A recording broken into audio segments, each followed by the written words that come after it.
پہاڑی زبان میں اپڈیٹ سنیے۔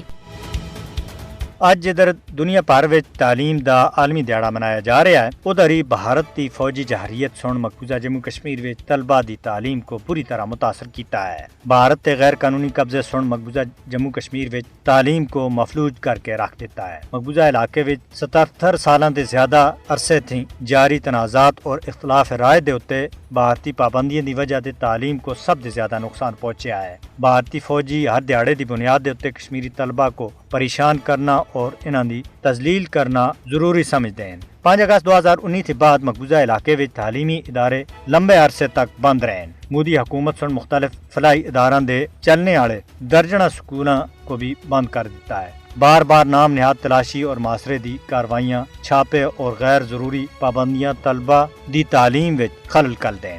بھارتی حکام دی طرف تے انٹرنیٹ دی معطلی سن مقبوضہ علاقے وچ تعلیم کو بہت زیادہ نقصان پہنچایا ہے۔ کشمیری طلبہ تعلیم دے اتے کس طرح توجہ دے سکتے ہیں جبکہ انہاں دے وطن عزیز وچ قتل و غارت گری ہر دیہڑے دا وتیرہ بن چکی ہے۔ 5 اگست 2019 کے بعد بھارت دے مختلف حصیاں تے ہندوتوا دے وابستہ گروپاں دی طرف تے کشمیری طلبہ دے اتے حملوں دے سینکڑاں واقعات رپورٹ ہوئے ہیں۔ کشمیری طلبہ کو پریشان کیتا جانا بھارتی اداراں وچ ہر دیہڑے دا معمول ہے اور انہاں کو بھارتی تعلیمی اداراں تھی بھی کڈیا جاندا ہے۔ مودی دی فسطائی حکومت جموں کشمیر دی ہر کشمیری طلبہ کو بھارت بالخصوص پاکستان دے تعلیمی اداریاں وچ اعلیٰ تعلیم حاصل کرن تے روک دی ہے۔ تعلیم وچ لگاتار خلل کشمیری طلبہ وچ ڈپریشن دا باعث بن رہا ہے۔ مقبوضہ جموں کشمیر وچ نافذ کیتی گئی بھارت دی نئی تعلیمی پالیسی RSS تے ہندوتوا نظریات دی عکاس ہے، جس دے ذریعے مسلمانوں دے انہاں دی دینی تعلیم کو کھسیا جا رہا اور تعلیمی نظام کو ہندو تہذیب دے نال جوڑیا جا رہا ہے۔ بھارت جان بوجھ کے کشمیری نسل کو